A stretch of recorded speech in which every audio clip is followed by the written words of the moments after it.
A gente parou aqui. Aí sobre o climatério. O climatério, ele não é uma doença, ele não é considerado uma patologia. Ele é, e sim um processo natural, um processo biológico da mulher. Como eu falei para vocês, né? É quando ela tá ali, a mulher ela tem o início do ciclo, né? O ciclo reprodutivo e tem o término do ciclo reprodutivo. Aqui eles colocaram assim, ó, o climatério ocorre habitualmente entre os 40 e 65 anos. Vai depender muito, como eu falei para vocês, sobre a primeira menstruação. Isso conta muito, porque é assim, até mesmo dentro do útero da nossa mãe, a menina ela já está produzindo ali, né, os hormônios, né, o estrogênio, e só que em pouquíssimas quantidades. Quando ela chega na puberdade, com o amadurecimento dos ovários ali, né, e aí ela começa a produzir em uma grande quantidade. E assim vai, né, até esse período aqui do climatério. Então, assim, não existe uma data, né, fixa, dizer assim, começa... Só um pouquinho.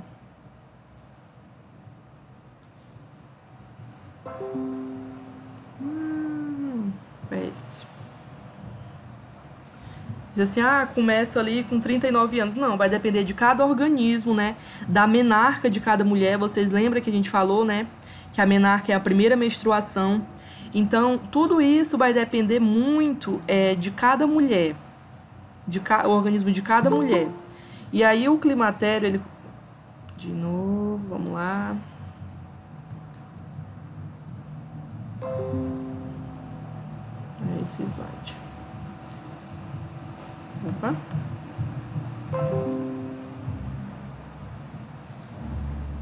Aí ele colocou aqui uma suposição, né? Que é dos 40 aos 65 anos. Aqui a mulher ela já começa a diminuir, né? A produção de hormônios. Por isso que a gente fala do período não reprodutivo. Vai iniciar ali, né, uma diminuição da produção desses hormônios. E aí a gente fala da menopausa quando a mulher tem a sua última menstruação. Porém, a gente ainda vai ter um período, né? Vai ter que esperar ali 1 ano, 12 meses para a gente poder dizer que foi a última menstruação. Por quê? Às vezes aquela mulher tá ali com a diminuição dos hormônios, né? Aí a menstruação passa 1 mês, não desceu. Passa 2 meses, não desceu. Passa 3 meses, também não desce. Passou ali, vamos dizer que um período de 6 meses essa mulher menstruou. Então a gente pode dizer que ela não está na menopausa ainda. A gente só considera a menopausa quando essa mulher ela parou de menstruar no período de 1 ano. E aí toda vez que ela menstruar, mesmo que demore meses, toda vez que ela menstruar fora desse período, né, de 1 ano, a gente vai começar a contagem do 0. Então quando essa mulher ela tiver ali, ela menstruou pela última vez dia 20 de abril de 2019. Daí, quando chegou dia 20 de abril, né, de 2020, né? Aí ela não menstruou nesse período de 1 ano, aí nós consideramos que essa mulher, ela entrou na menopausa. Então, o climatério, ele é toda essa transição, essa diminuição dos hormônios. A mulher, às vezes, começa ali, né, a não menstruar, ter a menstruação irregular, até que pode demorar aí anos, né? 2, 3 anos, até que ela venha chegar na menopausa. Aí aqui tá, né? O nascimento, o climatério aqui de mais ou menos 40 anos aos 65. Depois dos 65 anos a gente chama de sequinitude, né? Que no caso é velhice. A menarca é mais ou menos com 12 anos, início do período reprodutivo. E a menopausa mais ou menos aos 49 anos, que é o final do período reprodutivo. Então vamos recapitular, se vocês estiverem anotando. Quando a gente fala de climatério, nós estamos falando da transição, onde a mulher passa do período reprodutivo para o não reprodutivo. Quando nós falamos de menopausa, a gente está falando aí que essa mulher já está no período de 12 meses sem a menstruação.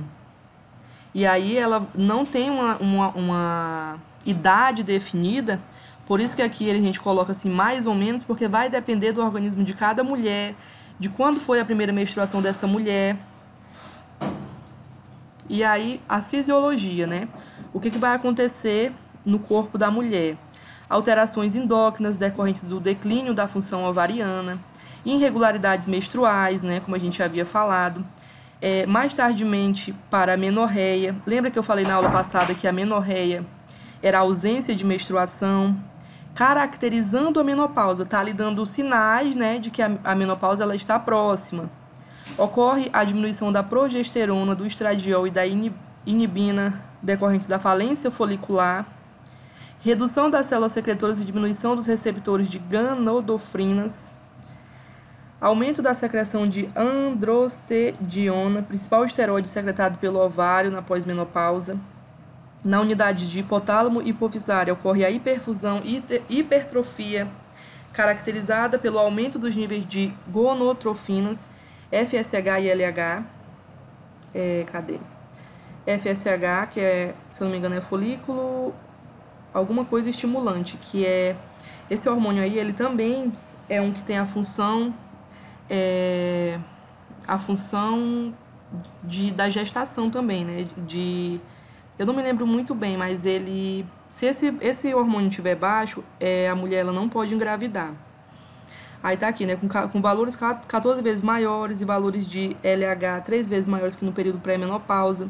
Clinicamente, os sinais e sintomas associados a essas mudanças podem se manifestar de formas transitórias e outras permanentes. Aí tá aqui, né, as manifestações clínicas do climatério.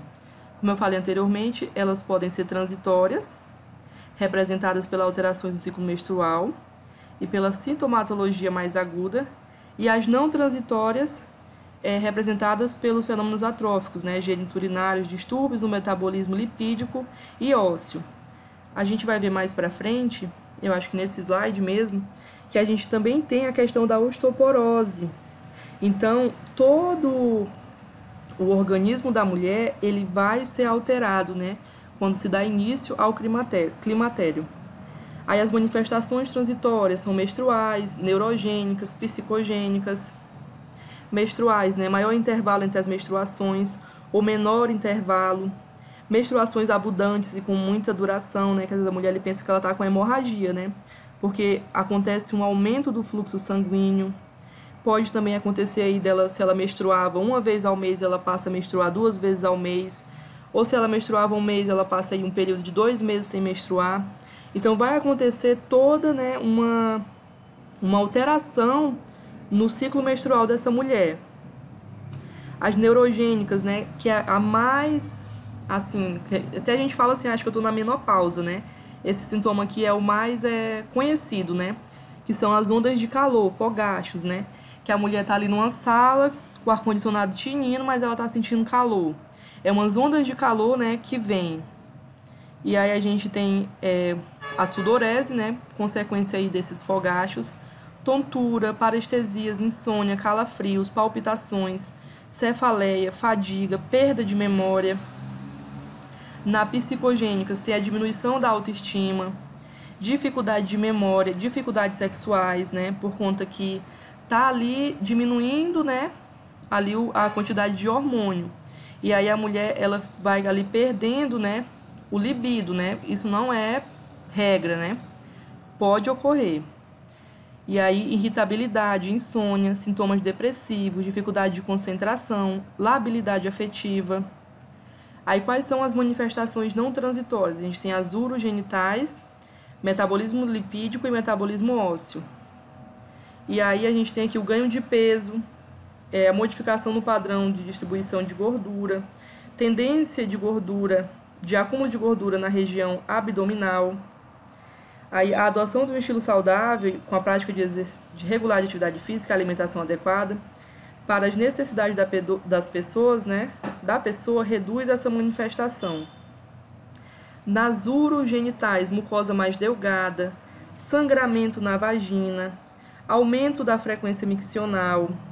Aqui, né, até algumas mulheres, lembra que a gente falou, agora eu não vou lembrar o nomezinho, né, mas tem um nomezinho lá de uma glândula que ela produz como se fosse um líquidozinho que é a lubrificação, né? Então, muitas mulheres nesse período, elas vão reclamar, né, que elas não estão tendo lubrificação, né, ali durante a relação sexual, por conta, né, também dessa diminuição. E pode ocorrer também, né, talvez até por conta desse ressecamento vaginal, sangramentos, né, aí dispareunia, urgência miccional, disúria. No caso, ali a mulher, ela, como se a gente tem ali o esfíncter, né, o esfíncter urinário. E aí é como se essa mulher, ela não conseguisse segurar o xixi, né? Então é uma urgência miccional. Ou então ela começa a ter mais frequência de ir ao banheiro, né? Aí no metabolismo lipídico, doença cardiovascular, frações de TG, frações de DLDL, doenças cerebrovascular isquêmicas, redução do HDL. Então, assim, pode, né, acontecer uma alteração em todos os níveis, né, do organismo dessa mulher. Aí, como eu falei para vocês, né, entra também o metabolismo ósseo, variáveis de acordo com as características genéticas, composição corporal e estilo de vida, hábitos como tabagismo e sedentarismo, comorbidades. As mudanças na massa arquitetura óssea costumam ser mais evidentes nas regiões de coluna e do colo do fêmur. Aí vocês vão vendo aqui, ó, que a coluna da mulher, nesse período de climatério, ela vai sofrendo alterações. Aí eu coloquei aqui para vocês verem, ó, um osso normal e um osso com osteoporose. Olha como é que fica. O sintoma mais comum da osteoporose da coluna é a lombalgia, né, que é a dor, né, na parte lombar. São os sinais mais representativos. Perda de altura, como vocês viram aqui, né? Olha aqui como é que tá, ó. Aqui ela tinha uma altura, nessa imagem do meu ela tinha outra, e aqui ela já tem outra que tá, né, diminuída. E sínfose, a queda de estrogênio faz diminuir a atividade dos osteoblastos e aumenta a atividade dos osteoclastos, instalando-se progressivamente a osteopenia e a osteoporose, que se caracteriza por fragilidade esquelética, baixa massa óssea e qualidade óssea alterada. Então, é por isso que a gente vê muito, né, os nossos idosos, qualquer queda que eles, né, venham a ter, quebra ali um braço, fratura ali, né, uma perna, porque a gente já tem aí a fraqueza desses ossos, né? E aí na mulher, o marco desse agravo acontece nesse período do climatério, né? E aí a gente vê que nessa idade, né, nos 40 anos, quem é que é a mulher que não tá aí, já tem dor nas costas ou qualquer outra patologia na coluna, né? Na maior parte já existe, né? Aí o fator de riscos para osteoporose maiores, né? Fratura anterior causada por trauma, sexo feminino, olha aí. A gente já tá aqui no ranking, né? Porque, como eu falei anteriormente, quando inicia essa transição do climatério, que acontece essa baixa nos hormônios, né? E aí produz esses osteoblastos, né? A gente já tem aí, em consequência, né, a osteoporose. Baixa massa óssea, raça branca ou asiática, idade avançada em ambos os sexos, né? Menores medicamentos como heparina, ciclosporina, hormônios tireoidianos, anticonvulsivantes e lítio. Baixa ingestão de cálcio e alta ingestão de sódio, alto consumo de café, refrigerantes à base de cola e chá preto. Esses daqui são os menores riscos, mas que são existentes para a existência da osteoporose, né? E aí, o que a gente pode estar recomendando, né, para essas mulheres? A gente está numa consulta de enfermagem, o que a gente pode estar fazendo por essas mulheres, né? Recomendando exercícios físicos regulares para fortalecer o músculo, melhorar o equilíbrio e da flexibilidade, aconselhar a cessação, né, do tabagismo e a redução do consumo de bebidas alcoólicas e de cafeína, avaliar fatores de risco para quedas, né? Aí quando entra, né, nessa idade da senilitude, como eu falei para vocês, que é a velhice, aí a gente já entra, né, na saúde do idoso, que a gente vai verificar tudo aquilo que pode ocasionar uma queda. A gente vai prevenir para que esse paciente, né, essa mulher que a gente está falando, ela não venha sofrer quedas, né? Uso de psicotrópicos, dosagem de medicamentos antipertensivos, distúrbios visuais e auditivos. Aí aqui é um plano, né, que visa promover a saúde e o bem-estar da mulher. Aqui, além de práticas corporais que envolvem lazer, relaxamento, coordenação motora, manutenção do equilíbrio e socialização, diariamente ou sempre que possível. Práticas integrativas e complementares, em especial da fitoterapia. Fitoterapia, né, é ali o tratamento com plantas, né? Pois alguns fitoterápicos podem auxiliar no alívio de sintomas presentes no climatério, particularmente os fogachos, a alteração transitória que pode comprometer a qualidade de vida das mulheres nesse período. Aqui tem algumas mulheres, né, que elas têm muitos sintomas, e tem outras, né, que elas são mais assintomáticas, né? E agora a gente vai estar falando sobre terapia hormonal TH. Só que essa terapia hormonal, ela não é, tipo assim, indicação para todos os pacientes. A gente vai tentar orientar, vai tentar, como eu falei para vocês anteriormente, né? A gente vai fazer ali como se fosse uma orientação mesmo, né, para essa paciente de atividades físicas, vai buscar tratamentos intermediários, né, que não tem a necessidade do hormônio. Mas em casos, né, muito graves, aí a gente entra, né, com a reposição do hormônio. Aí deve ser indicado, né, em situações particulares, de forma individualizada e com decisão compartilhada com a mulher. Quando os sintomas transitórios do climatério não alcançarem controle adequado com terapias não medicamentosas ou não hormonais, e houver aí prejuízo importante da qualidade de vida dela devido a tais sintomas. Então, como eu falei para vocês, né, isso aqui é tudo muito criterioso. Essa prescrição hormonal, ela não é, né, não é assim, tá aqui, entrou na menopausa, entrou aqui no climatério, vou passar aqui a terapia hormonal. Deve ser estudado minuciosamente, né, e conversado com essa mulher. Quando todas as alternativas, né, não funcionarem e essa mulher está tendo prejuízo, né, na qualidade de vida dela, aí sim, a gente entra, né, com a terapia hormonal. Aí, o que a terapia hormonal ela objetiva? Combater os sintomas, né, vasomotores, que é os fogachos, melhorar o sono, o ressecamento vaginal, que causa a dispareunia da pele, preservar a massa óssea e estimular a libido, impedir a deterioração da função cognitiva. O início da terapia estrogênica após 10 anos da menopausa, ou em mulheres com idade superior a 59 anos, deve ser evitado, devido à associação com o aumento do risco de doenças cardiovasculares nesses grupos de mulheres. O uso de estrogênio associado à progesterona, aí aqui vem o porquê que a gente tem que fazer de tudo para que essa mulher ela não necessite de um tratamento hormonal. Por que a gente não deve, né, incentivar isso? Porque olha só, o uso de estrogênio associado à progesterona por 3 a 5 anos aumenta o risco de câncer de mama, sendo o risco mais elevado com o uso de medroxprogesterona. De forma geral, recomenda-se o uso da terapia estrogênica por no máximo 5 anos, mas sempre deve-se considerar o risco-benefício individual. Então, aqui a gente tem um tratamento que a gente tem que avaliar o risco-benefício, né?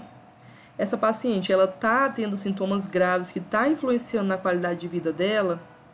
Aí a gente vai sentar, vai ver se todas as medidas, né, anteriores não funcionaram. Aí sim a gente entra com a terapia hormonal. Então, essa terapia hormonal, ela é muito criteriosa. Aí aqui, né, o que acontece de efeitos na terapia hormonal, no estrogênio? Náuseas, distúrbios gastrointestinais, sensibilidade mamária, dor de cabeça, retenção de líquido, edema, provável estímulo a leiomiomas e endometriose, efeitos colaterais dos progestagenos, dor nas mamas, cólicas abdominais, alterações de humor, fadiga, depressão, irritabilidade, alterações na pele, ganho de peso, ansiedade e dores generalizadas. Então, como eu já havia dito, tem que avaliar tudo, né? Todo o risco-benefício, porque não é tão simples assim, né? Fazer a terapia hormonal. Aí aqui eu coloquei em destaque para vocês, e eu quero que vocês anotem, porque isso aqui pode ser uma futura questão aí de prova, né, ou de trabalho também. Quando é que a gente contraindica a terapia hormonal? Aí tem aqui, né, hipertensão arterial não controlada, diabetes mellitus, endometriose, miomatose uterina, câncer de mama, câncer de endométrio, doença hepática grave, sangramento genital não esclarecido, história de tromboembolismo agudo e recorrente e porfíria. Então, quando vocês se cair na prova, né, qual dessas patologias é considerada contraindicada para terapia hormonal? Aí a gente vai ter essas daqui, tá? E aí pode cair uma delas para você marcar certo ou errado. E aí essa aqui são as referências bibliográficas, né, sobre o climatério. E aqui a gente tem as perguntinhas, né, que eu havia falado. Aí outra perguntinha, e aí acaba aqui. Aí essa daqui vocês vão fazer depois, tá? Vocês fazem vocês mesmos, mais para aprendizado mesmo, memorização. Aí agora a gente vai entrar aqui na unidade 2 para falar sobre patologias ginecológicas e exames ginecológicos. E a gente vai estar falando hoje, né, dentro dessa unidade, sobre o câncer de mama, o exame clínico das mamas, câncer do colo de útero e a técnica de coleta para o PCCU. Então vamos lá. Os tumores femininos, né? Os cânceres de mama, de útero e ovário devem somar 89.520 novos casos no Brasil em 2020. Segundo o Instituto Nacional de Câncer, INCA, a vacina contra HPV, autoexame das mamas, consultas regulares ao ginecologista, realização de mamografia e Papa Nicolau são os melhores caminhos para prevenir o diagnóstico precoce dos tumores de mama e do colo de útero, que vitimaram 26.978 brasileiras em 2017, segundo dados do Sistema de Informação de Mortalidade, o SIM. Aí aqui, eu já começo falando, né, sobre o que a gente falou, da prevenção secundária, que é exatamente busca, né, fazer esse rastreamento precoce, para que a gente possa tratar precocemente e essa mulher não chegue a óbito, né, ou chegue a ter ali sequelas, ou até mesmo, né, agravos, né, posterior a outras doenças, né. E aí, isso aqui é muito sério, né, porque o câncer de mama, ele leva a óbito, né, porque assim, geralmente começa ali, né, com um pequeno nódulo, e aí quando você vai fazer a biópsia é um câncer de mama, aí você faz todo o tratamento, né, quimioterapia, radioterapia, e aí tá, você tá ali bem. De repente, se torna metástase, né, aquele câncer que tava ali no seio, ele já foi para outro órgão, e assim ele vai tomando, né, e aí infelizmente há uma incidência muito, muito grande de óbito. Eu falo porque eu tive muitas pacientes, né, de câncer de mama e era muito triste, porque às vezes elas estavam super bem, reagindo maravilhosamente ao tratamento e de repente eu as perdia, né. Então isso aqui é muito sério. Aí o câncer de mama ocorre quando as células da mama se dividem desordenadamente e podem aparecer nos exames de rastreamento, como a ultrassom e a mamografia, sem ocasionar sintomas ou se apresentar com uma massa palpável na região que pode causar caroços, vermelhidão, nódulos nas axilas e alterações na forma dos mamilos e das mamas. Aí tá aqui, né? Segundo o INCA, em 2020, né, um dado super recente, serão 66.280 de novos casos no Brasil. A doença tem 95% de chance de cura se diagnosticada em fase inicial. É o tipo de tumor mais diagnosticado em mulheres depois apenas do câncer de pele. Então, assim, né, no ranking, o câncer de mama ele está em segundo lugar. Mas por que eu falei para vocês, né, que eu perdia tantas pacientes? Exatamente por ser indolor, né, no início, passa despercebido. E aí, às vezes, quando a gente vai ter uma percepção de que tá com alguma coisa ali, né, uma desconfiança, já está em um nível mais avançado. E aí é mais difícil, né? Todo câncer, quando ele é descoberto no início, ele é mais fácil de ser tratável, né? E a gente tem aqui a divisão, né? Os tumores podem ser benignos ou malignos. Os benignos são não cancerígenos, eles são formados por células tumorais que não se propagam para fora do local de onde surgem. E os malignos, formados por células cancerígenas que se propagam para outras partes do corpo,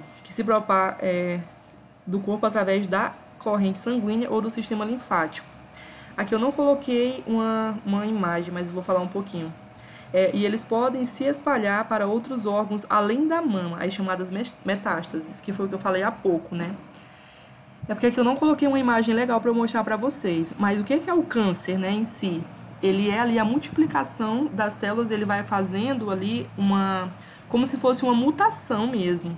Ele vai ali tanto se multiplicando quanto alterando a célula. E aí tem deles, né, que se espalham, que é o caso dos malignos, né?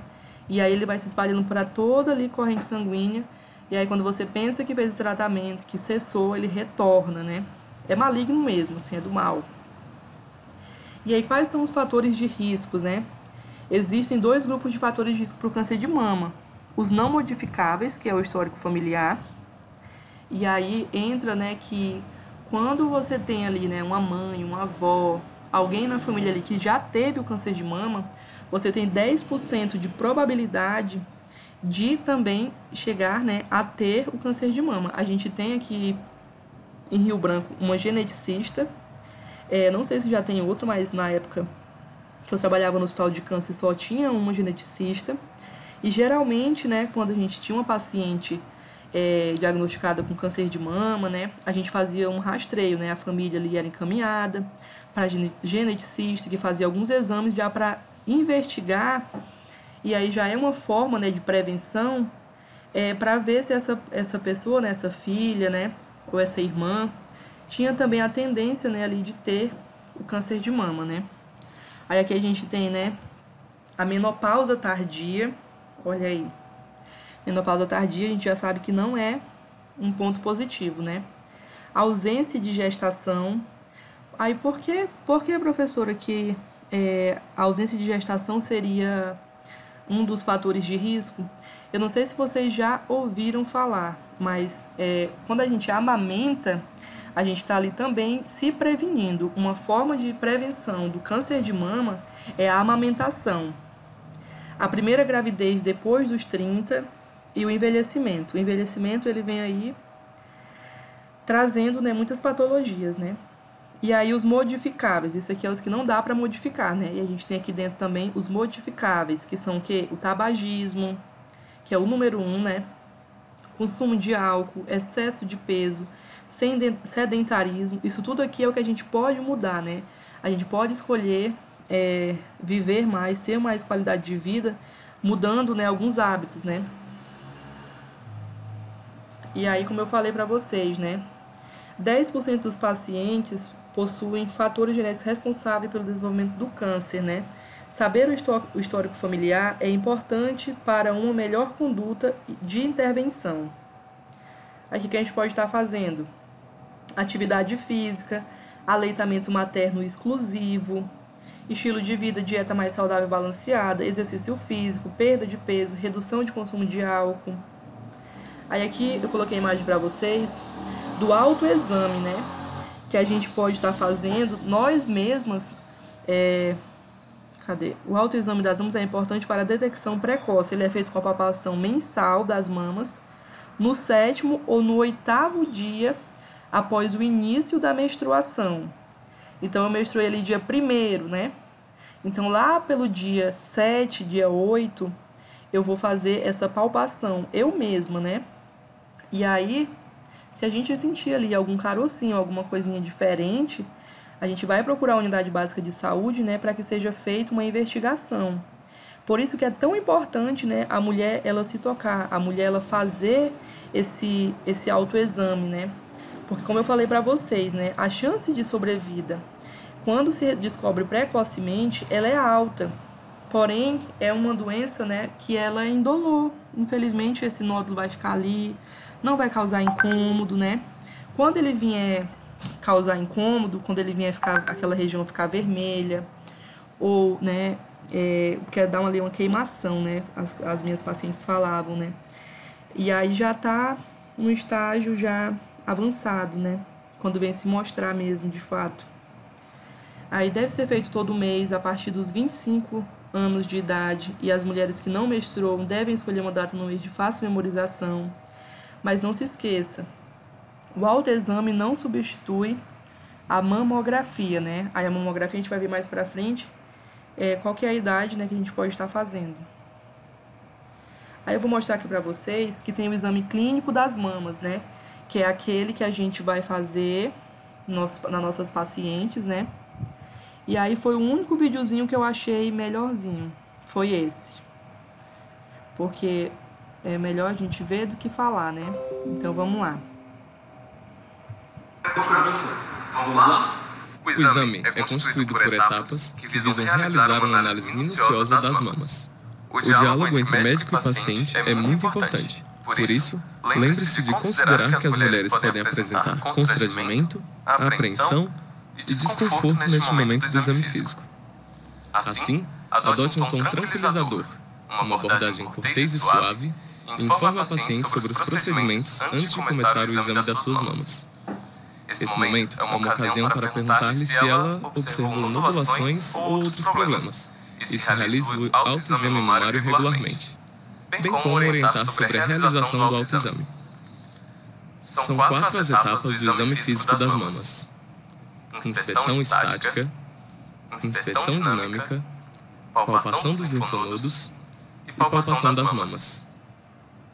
Na inspeção estática, o exame físico das mamas se inicia com a paciente sentada, na altura do examinador e de frente para ele, um tórax totalmente despido e braços pendentes ao lado do seu corpo. Nesse momento, devem ser observados os seguintes aspectos. Na pele, observamos a cor, verificando se há eritema ou hiperpigmentações. Observamos ainda a textura, verificando a presença de espessamento cutâneo e proeminências incomuns dos poros, que podem acompanhar obstruções linfáticas, ou ainda alterações como a em aspecto casca de laranja, causada pelo aumento dos folículos pilosos e que é sugestivo de neoplasia mamária. Analisamos ainda o padrão vascular, observando se há a presença de circulação colateral e também a presença de edema, ulcerações ou outras lesões. Nas mamas, devemos analisar simetria, tamanho e formato. Lembrando que é comum e normal haver uma certa diferença entre o tamanho das mamas, inclusive das areolas. Ademais, observa-se o contorno mamário, pesquisando abaulamentos ou retrações, sempre comparando com a mama contralateral. Nos mamilos, analisamos simetria, tamanho e formato, observando se são protusos, planos ou invertidos. Deve-se pesquisar também a presença de descamação, fissuras, erupções ou ulcerações, e se há mamilos supranumerários. É fundamental observar ainda se há derrame mamilar. Na inspeção dinâmica, a paciente permanece sentada e realiza alguns movimentos, que são, inicialmente, colocar as mãos atrás da cabeça e, posteriormente, colocar as mãos na cintura, para a realização da contração do músculo peitoral maior. Pode-se ainda solicitar que a paciente incline o corpo para frente. Durante esses movimentos, buscamos observar os mesmos itens da inspeção estática, mantendo maior atenção para a simetria e a presença de retrações ou outras lesões que passaram despercebidas no exame estático e que foram ressaltadas pelo deslocamento da mama durante os movimentos exercidos pela paciente. Seguimos com a palpação dos linfonodos. O examinador deve apoiar o braço da paciente sobre o seu braço, de modo que os músculos da paciente fiquem relaxados e frouxos. Os dedos do examinador devem ser posicionados na parte superior da axila e movimentados firmemente em 4 direções: na face costal até o oco axilar, na face humeral até o oco axilar, na face peitoral e dorsal, seguindo os músculos peitoral maior e dorsal maior, respectivamente, verificando se há a presença de linfonodos sensíveis e ou aumentados de tamanho. A palpação das mamas é subdividida em 3 momentos: a palpação do tecido mamário, a palpação do mamilo e a pesquisa da descarga papilar. Com a paciente em decúbito dorsal, o examinador posicionado ao lado direito da paciente descobre somente a mama a ser examinada e inicia a palpação, que deve ser realizada com os dedos em movimento de rotações suaves. A mama deve ser dividida em 4 quadrantes para ser totalmente avaliada. Deve-se começar a palpação pelo mamilo, seguindo para a periferia em raios imaginários e obedecendo o sentido horário ou anti-horário, a depender do quadrante pelo qual se iniciou o exame.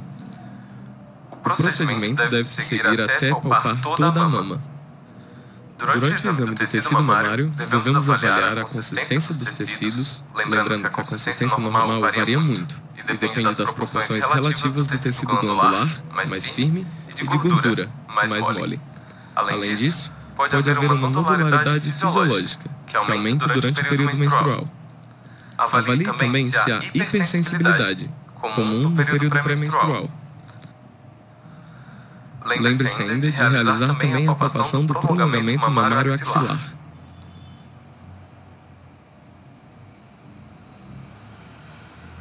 Além da presença de nódulo, que deve ser descrita detalhadamente. O nódulo deve ser descrito quanto a localização, indicado usando a mama como um mostrador de relógio, informando a distância em centímetros contados a partir do mamilo. Quanto ao tamanho, que deve ser indicado em centímetros nas 3 dimensões, ou usando polpas digitais como referência. Quanto ao formato, indicando se é oval, redondo, lobulado ou indiferenciado. Quanto à consistência, informando se é lisa, irregular, amolecida ou endurecida. Quanto ao delimitamento, se é bem delimitado ou não. Quanto à sensibilidade, se é dolorosa ou não a palpação. E quanto à mobilidade, registrando se a movimentação é livre ou se está fixo em planos profundos.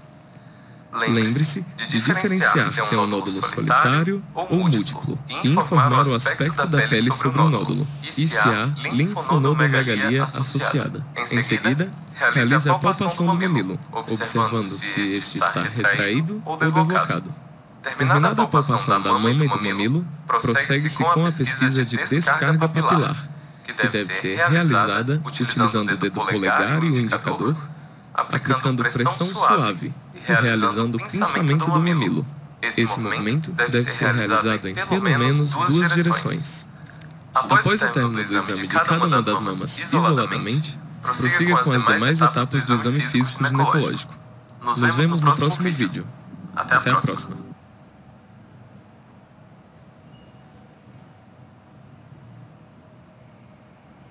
Esse é o videozinho, né, mostrando como fazer o exame físico. Não sei se era impressão, mas no vídeo parece que tá sendo bem rígido ali, né, a mão da pessoa. Pois é, porque se fosse daquele jeito ia doer. Pois é, eu achei assim bem... Eu ia falar, tá doendo. Bem assim, grosseiro, né? E aí parecia que não tava fazendo ali o movimento, né, certo, né? Porque eu tô falando do movimento circular, né? Parece que ela não tá, ela tá só ali, não tá fazendo o movimento certo. Professora, tem que doer ou não tem que doer? Não, vai doer, porque vai ser um desconforto, né?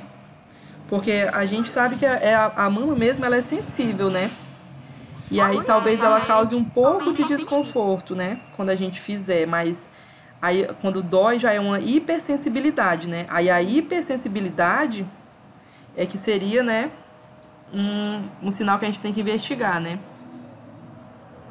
Aí aqui o diagnóstico. O diagnóstico do câncer de mama é feito por meio de, que a gente acabou de ver, né, o exame físico, que ele é feito através da palpação da mama para identificar nódulos e outras alterações da mama da mulher. A gente vai estar vendo ali, como ele falou, né, a cor, vai estar vendo ali se tem algum nódulo, tanto, né, na mama, e também a gente vai para essa área axilar. Às vezes a gente encontra na axila, né, ali um nódulo. Aí vai 2, né? Se lá durante esse exame físico, né, foi encontrado alguma anomalia, né, a gente vai pegar e vai solicitar uma ultrassonografia. Aí essa ultrassonografia pode ajudar na mamografia, especialmente em mamas de mulheres jovens, porque geralmente eles só fazem a mamografia, né? Não sei como é que tá agora, mas da última vez que eu vi fazia depois dos 40 anos, né? E aí antes disso, né, se faz a outra, né? Pra fazer, porque a minha mãe, ela morreu de câncer. Então é hereditário, né? Aí eu tenho vontade de fazer, porque a gente fica com medo, né? Mas ela, na época que ela morreu, na época que ela morreu, ainda não tinha o Hospital do Câncer ou já tinha? Não, eu acho que não tinha, porque ela morreu em casa. Eu sei. Tipo assim, não tinha tratamento, não tinha um lugar pra ela ficar. Tratamento, quem cuidava era a minha avó dela em casa. Eu entendi. Porque seria interessante mesmo fazer um rastreio, né? Seria legal fazer esse que eu falei da geneticista, né? Porém, se não for, né, pela rede pública, é um preço bem alto, né? Na época eu tinha 10 anos, então faz 18 anos que ela morreu. E acho, não sei se já tinha o Hospital do Câncer. Não, o meu avô, eu tenho 25 anos, né? O meu avô, ele morreu quando eu tinha 8, e na época ele morreu de câncer. Mas era só a fundação mesmo, não tinha nenhum órgão assim, né? Nenhum hospital especializado nisso, não. E aí, só que aí hoje, né, eu até ia falar isso pra vocês, a gente tem ali o Hospital do Amor, que ele tem ajudado muito, né? Ele faz ali tanto o PCCU quanto, né, o exame da mama. Eu sei que a mamografia, né, ela só é feita ali depois dos 40 anos, mas se você chegar, né, e você tiver ali já um nódulo, alguma coisa, eles vão investigar, né? A minha mãe, por exemplo, eu acho que foi por lá que ela fez, mas minha mãe já tem mais de 40 anos, né? Da minha mãe, saía um líquido transparente e ela percebeu um nódulo. E aí ela foi lá, fez a ultrassom. Na ultrassom parece que mostrou mesmo, né, que tinha ali um nódulo. E depois ela fez a mamografia. Mas aí, graças a Deus, que era tudo benigno, não tinha nada, nenhum câncer, né? Mas aí a gente pode estar fazendo por lá, né? Sempre aparece, né? Eles mandam em grupo, né? Nos grupos que a gente tem de WhatsApp. Esse mês que vai ter, né? Porque o mês da mulher. Principalmente é que deveria ter, né? A gente tem que aproveitar para fazer. A gente também tem que, além de cuidar dos nossos pacientes, a gente também tem que se cuidar, né? E aí aqui tá aqui, né? A ultrassonografia para as mulheres mais jovens, né? Porque como eu falei para vocês, a mamografia geralmente é para mulheres mais velhas, ali de 40 anos, né? E aí por quê? Porque é um exame muito agressivo, né? Se você já... Não é que ele seja agressivo, é que ele é invasivo, né? E aí tem aqui o raio-x das mamas, né? A mamografia. Então você é exposto ali à radiação, né? Então é por isso que eu acredito que eles não façam, né? Assim, todo o tempo, para qualquer pessoa, né? Existe ali, né, um limite, né? É o mais indicado para detectar precocemente a presença de nódulos por ser capaz de mostrar lesões muito pequenas, de milímetros. E aí entra a biópsia, né? Depois aqui que eu fiz o exame físico, fui encaminhada para uma ultrassom, deu uma alteração, fiz a mamografia, confirmou, a gente vai agora para a biópsia. Só através da biópsia é que a gente vai identificar se é um tumor, né? Ali benigno ou maligno. E aí o que vai acontecer, né? Como é que faz a biópsia? A gente vai ali, retira, né, um pequeno tecido, uma pequena parte ali daquele nódulo, e aí manda para fazer a biópsia, né? A gente chama de histologia. Até que a gente viu na outra aula também sobre histologia, né? Na aula passada, né? Lá os tecidos da vagina. Então, é um exame que é histológico, né? Pega ali um pedacinho da pele, do tecido, né? Ali daquele nódulo e vai para a investigação, né? Aí lá no laboratório eles vão ver, né? Se as células estão se multiplicando em desordem, né? Que geralmente é o câncer maligno, ou se está no formato normal. Aí aqui a ressonância magnética é utilizada principalmente para identificar o tamanho do câncer e a existência de outros locais que possam estar afetados em casos de imagem duvidosa.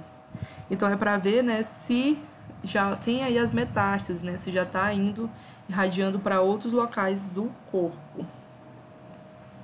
Aí aqui, né, o rastreamento. A mamografia é considerada um dos exames mais importantes para o rastreio do câncer ainda não palpável.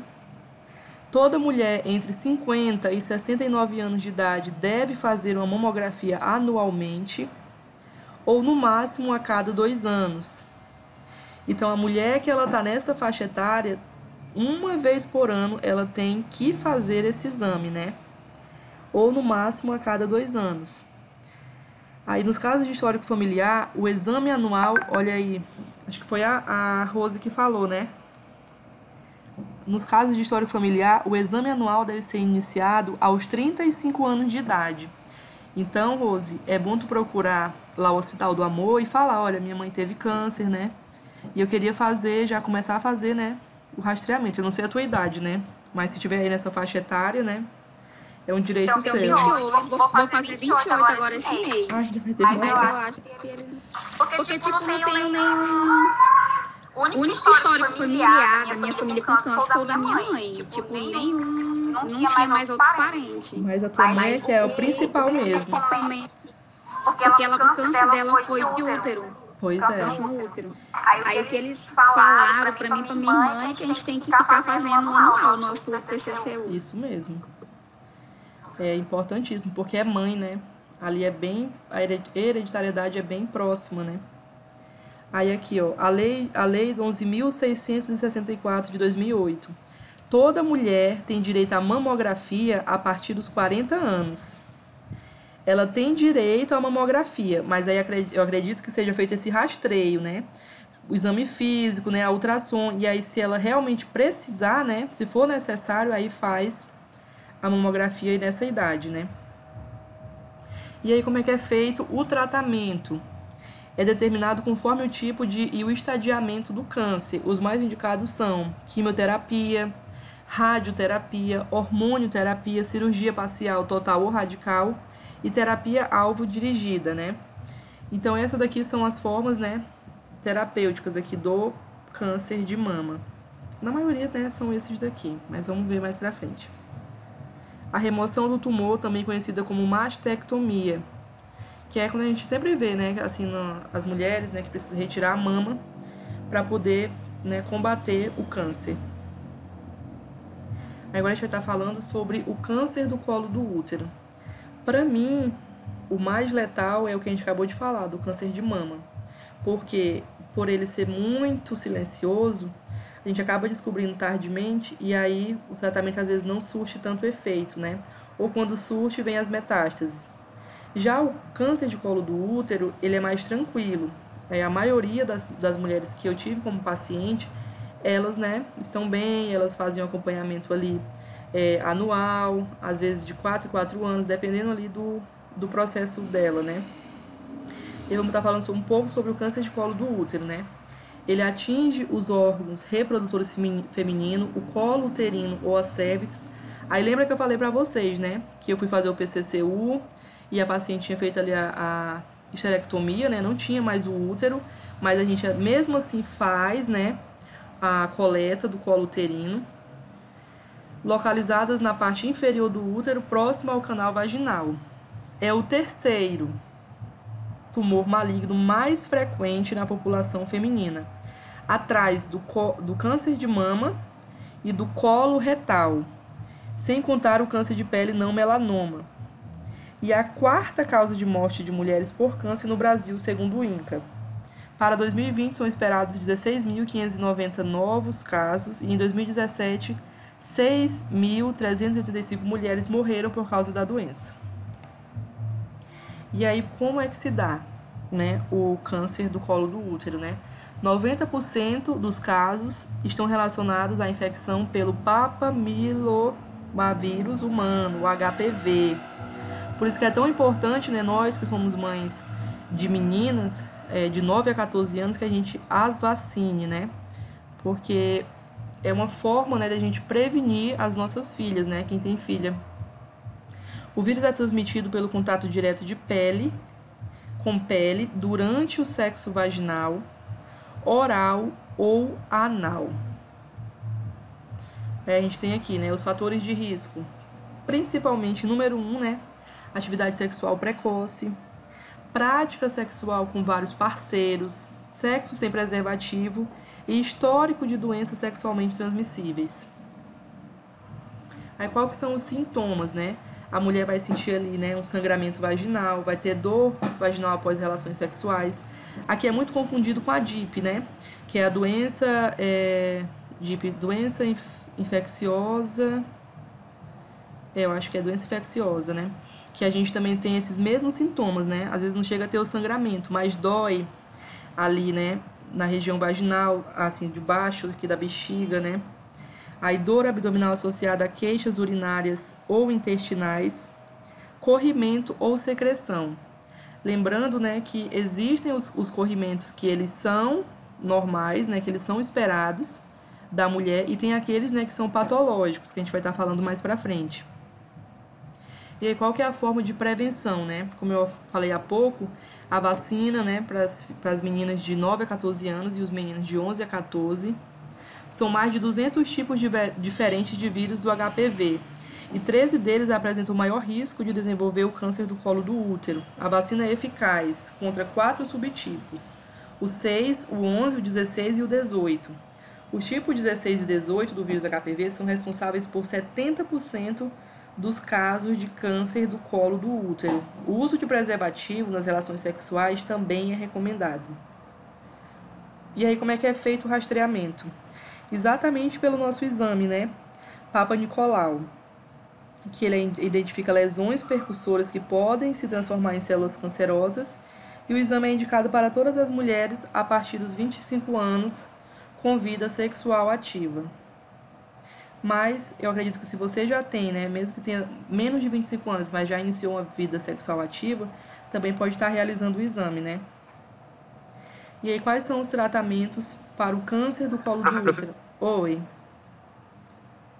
Oi.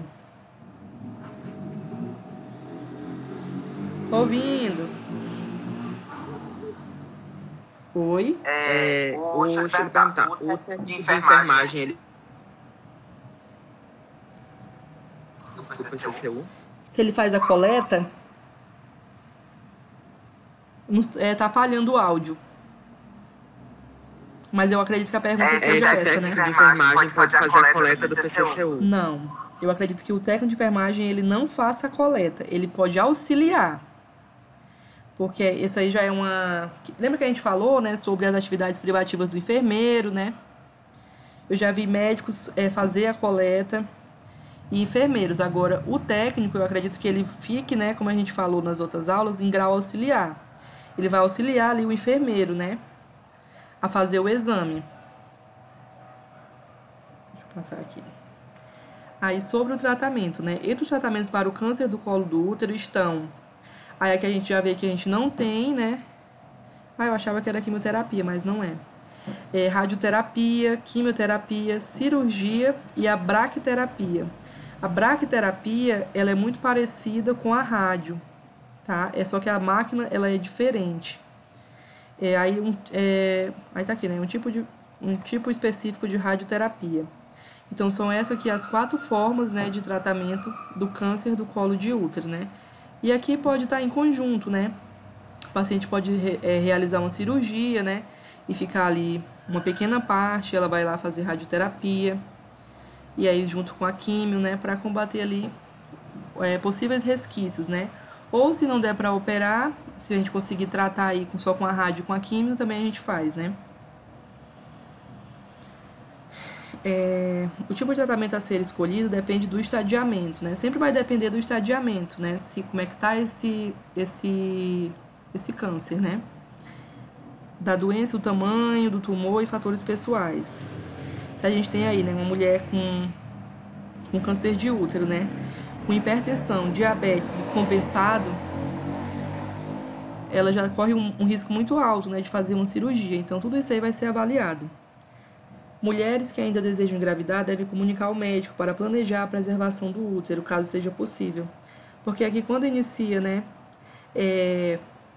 quando inicia aqui uma radioterapia, por exemplo, a radioterapia e a quimioterapia, a quimio, né, são os medicamentos, a rádio é a radiação. E a braquiterapia também é um tipo de radiação. Então, aqui, quando a gente coloca ali um alvo, né, tá ali o câncer de útero, pega a máquina, é porque eu não coloquei a imagem aqui, mas pega a máquina e vou colocar ali o meu alvo, que é aquele lugar ali X. Porém, tanto a rádio quanto a químio, elas não matam só as células boas, elas acabam matando células ruins, elas matam células boas também. Então, por isso, a gente pode, né, ter aqui essa complicação, né, no quesito de engravidar. E até mesmo, né, quando o médico vê ali e avalia que é preciso retirar o útero e a mulher ainda quer engravidar, tudo isso aí vai ter que ser conversado, né, e estudado os riscos-benefícios. E aí, a gente também tem o câncer de ovário. A gente já está quase no nosso tempo, né? Mas vamos concluir aqui. O câncer do ovário é um tumor ginecológico menos frequente, porém é o mais difícil de ser diagnosticado e com a maior agressividade. Aí a gente tem aqui, né? Tumores epiteliais do tipo mais comum, surgem no tecido da superfície externa do órgão. Tumores de células germinativas começam nas células que produzem os óvulos. E tumores estromais, que aparecem nas células que produzem os hormônios femininos. Então aqui, como ele falou, né, ele é muito difícil de ser descoberto. E aí entra mais uma vez, fator de risco, histórico familiar. Aí, além disso, as chances são maiores em mulheres que nunca teve filhos, começou a menstruar antes dos 12 anos, não pode engravidar, faz terapia hormonal na menopausa, fuma e tem síndrome dos ovários policísticos. Então, mulheres que têm aí a síndrome dos ovários policísticos, né, um alerta. E aí, quais são os sintomas? Parecido com o do útero, né, do colo do útero. Sangramento vaginal, náusea e azia, dor abdominal, lombar ou região pélvica, que pode ser facilmente confundida com a infecção urinária, né?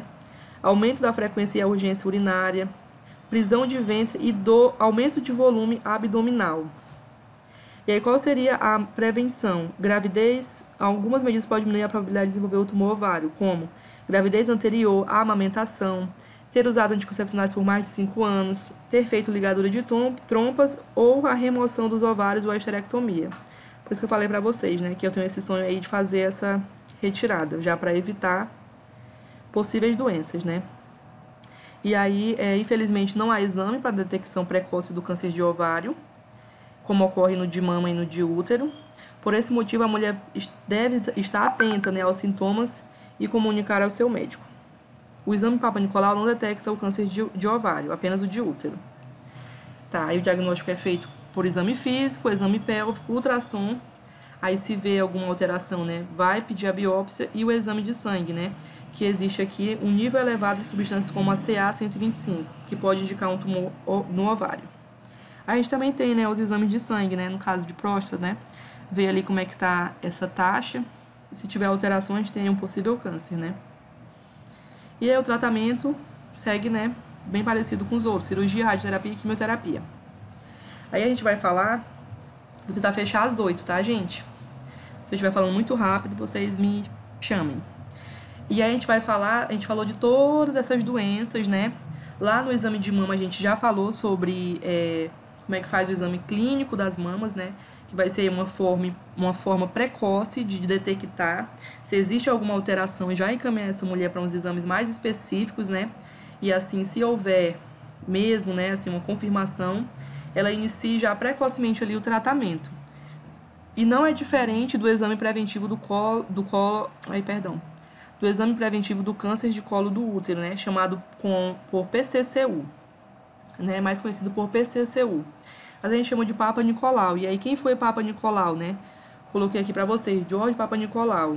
Ele foi o cara que descobriu que era capaz de observar células cancerosas no colo do útero através do esfregaço. E aí, mais pra frente, a gente vai ver que o esfregaço, ele lembra muito da nossa aula passada, de hanseníase, de tuberculose, né? Que a gente faz ali a detecção, né, através dessa técnica de esfregaço também, né? E aí, por que a gente faz o exame Papa Nicolau, né? Porque ele é efetivo para o controle do câncer de colo do útero, uterino, amplamente utilizado, rápido e simples e de baixo custo. E aí a gente vai estar... o que a gente está procurando quando a gente faz, né? A gente faz esse exame Papa Nicolau, né? A gente está procurando aí HPV e lesões clínicas ou subclínicas, né? E aí eu coloquei aqui as imagens para vocês verem, né? Aqui quando a gente vai, né? Vou mostrar mais pra frente aqui uma imagem. Deixa eu mostrar logo, que é para vocês terem uma noção. Quando a gente faz aqui, né? Essa abertura, a gente já vê aqui as verrugas, né? Que elas são características do HPV. Então, além da gente fazer a coleta, né? Lá da cervix, a gente também vai avaliar se tem lesões, como é que tá a cor, né? Desse colo, como é que tá a cor dessas feridas, quais são o formato. Então, tanto é uma análise, né? Coletada da cervix, quanto também no exame físico. A gente vai visualizar as possíveis lesões aqui do colo, né? E quando faz esse exame também, professor, eles fazem tipo uma investigação, eles várias perguntas, menstruação, eles... Isso mesmo. Todo um protocolo. É como a gente chama de consulta de enfermagem, né? A gente vai fazer ali a anamnese, né? Coletar ali todas as informações possíveis do paciente, né? Aí aqui no HPV, né? As lesões clínicas, a gente tem as planas ou exofídicas. Condiloma, essa daqui, planas ou exofídicas, é essa primeira aqui, branquinha. Já condiloma acuminado, verruga genital ou crista de galo, ela é essa aqui. Esse daqui é o céu da boca. Não sei se vocês estão vendo aí, mas são dentes, né? Não é aqui no colo do útero não, tá, gente? Isso aqui é uma boca, tá? E aqui tem as lesões subclínicas, que é aquelas que a gente não visualiza a olhos nus. E é por isso que a gente precisa, né, fazer o nosso examezinho de PCCU. Aí, as que de baixo risco, né, as lesões de baixo risco, são as lesões benignas. Elas podem ocorrer no trato genital, pele ou mucosas, que são os tipos 6, 11, 42, 43, 44, né? Não são aquelas que são consideradas malignas, né? Aqui a gente tem já as de alto risco, né, que são as lesões intraepiteliais de alto grau, carcinoma e colo uterino, vulva, ânus e pênis. Aí tá aqui, né? A localização mais frequente nas mulheres é na vulva, períneo, região perianal, vagina e colo do útero, como vocês estão vendo aqui, né? E a localização menos frequente já é as áreas extragenitais, que é conjuntivas, mucosas, né? Aí como vocês podem ver aqui na língua, né? Aí tá aqui, né? O colo do útero. Aí vocês estão vendo aqui na primeira imagem a ectocérvice e a endocérvice. E aí aqui a gente está vendo já uma diferenciação aqui na imagem, né? Nessa segunda imagem. A gente já vê que existe aqui uma inflamação, né? Então tudo isso aí, quando a gente jogar a luz, né? Que a gente abrir ali, a gente já vai conseguir, às vezes, identificar se existe alguma alteração. Aí eu coloquei aqui para vocês verem, né? Tá aqui a confecção do esfregaço. Esse... o nome aqui é espátula de Eyre. A espátula de Eyre é essa daqui, nesse formato. É um formato que ele vai se encaixar adequadamente à cérvix, né?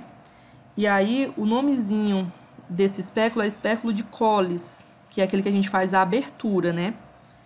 E aí, a gente também tem a escova endocervical. A gente vai estar vendo aqui mais pra frente. Aí, tá aqui o espéculo, né? Aqui a gente acabou de inserir. Esse daqui é de metal, a gente não utiliza mais esse de metal, a gente já tem, né, os descartáveis. E os descartáveis, eles têm os tamanhos, né? P, M, G, se eu não me engano. Aí a gente vai ver a estrutura da mulher, né? Por exemplo, numa mulher obesa, a gente não vai usar um P, né? Porque a gente não vai conseguir fazer a abertura adequada. Vamos usar um M ou um G, vai depender muito da estrutura dessa mulher, né? Aí, como vocês estão vendo, no descartável, ele também tem essa chavezinha. A gente vai, né, rosquear essa chavezinha e a gente vai conseguir fazer a abertura aí do canal vaginal, né? E aí aqui já fez a abertura e de início a gente já vê aqui as verrugas, né? Que, como eu falei pra vocês anteriormente, características do HPV, né? Aí aqui, como vocês estão vendo, ó, essa pequena aberturinha é a cérvix. É aí que a gente coloca aquela espátula. A gente faz a abertura com o espéculo e insere aquela espátula aqui no cérvix e faz uma rotação de 360 graus. E quando a gente fizer essa rotação, nessa espátula vai vir ali um líquido, né? O líquido que tiver aí dentro do cérvix vai vir nessa espátula. Ó, aqui a cérvix, a gente tá vendo aqui que essa daqui ela tá edemasiada, né? Parece assim, inflamada. E aí, como eu falei, né? A lâmina, ela deve ser previamente identificada, ou seja, a gente vai estar ali, né, com a nossa luva, vai pegar, sem pegar na parte onde vai ter, né, ali o esfregaço, vai identificar com lápis. Deixa eu ver se eu consigo achar aqui mais pra frente. Tá aqui, ó. Vocês estão vendo aqui, né, a lâmina, e aí a gente vai estar pegando cuidadosamente, sem estar pegando nessa parte do meio. Eles vêm numa caixinha, não sei se vocês já chegaram a ver, mas vem dentro de uma caixinha. E aí a gente vai pegar, tentar ao máximo não contaminar, né, essa parte onde vai ser coletado aí o líquido da cérvix. E a gente vai estar anotando só as iniciais da nossa paciente, as iniciais e a data de nascimento. Aí fora onde é armazenado, a gente coloca, espera, né, passa um produtinho, espera secar. Depois que seca, a gente insere novamente na caixinha. E nessa caixinha a gente também pode estar escrevendo o nome completo e a data de nascimento dessa paciente. Aí voltando aqui, né? A gente vai fazer a esfoliação da superfície externa do colo com a espátula de Aire. Ó, tá aqui a espátula de Aire. Como eu falei pra vocês, ela já vem no formato ideal, né? Para que a gente possa fazer essa raspagem. E a gente vai girar essa espátula nesse ângulo de 360 graus. Que é justamente pra gente pegar ali, né, o líquido, a secreção que tiver ali na cervix, que fica no colo do útero, né? Depois disso, né, a gente vai passar minuciosamente aqui, colocar na lâmina. E aí, no mesmo momento que eu tô ali com a minha espátula, é por isso, né, que às vezes o médico precisa de um auxiliar, o enfermeiro precisa de um auxiliar. Mas ali no momento que eu já terminei de dar ali a espátula, eu já vou com a escovinha. E essa escovinha eu faço o mesmo procedimento. Vou ali e faço o ângulo de 360 graus. E vou coletar novamente o líquido que tem ali na cervix. E aí, depois disso, né, a gente vai passar aqui, né, fazer o movimento de esfregaço mesmo na lâmina. Aí, anteriormente, tinha um líquidozinho que a gente passava, né, pra fixar. Não sei como é que tá funcionando, né, agora. Porque todo tempo, né, vai atualizando. Mas passava um líquidozinho pra fixação e esperava secar. Quando secava, a gente, né, voltava ali pra caixinha. E aí, o que a gente vai avaliar? A cor desse corrimento, né? Se tá transparente, branca, cinza, verde, amarelo. A consistência, se ele é elástico, se ele é leitoso, se ele é bolhoso. A quantidade, se ele tá muito, né? Se tá moderado ou se tá abundante. Aí aqui, ó, a gente já vê aqui, né, canal vaginal mais secretivo, né? Então, que cor é essa daqui, né? Ele parece, assim, esbranquiçado, né, pra mim. E ele tá... Qual é a consistência dele? Ele tá mais, assim... Cadê? Ele tá mais elástico, leitoso. Mais leitoso, né? Já nesse daqui, a gente vê uma coloração branca e ele tá mais grumoso, né? Então, tudo isso aqui a gente vai estar avaliando, né? Aí eu coloquei aqui a imagem para vocês de um resultado, por exemplo, de uma histologia, né? Esse esfregaço vai para o laboratório, né? E aí vai ser observado aqui, as células normais são essas daqui e as células anormais são essas outras aqui ao lado. Então é isso, pessoal.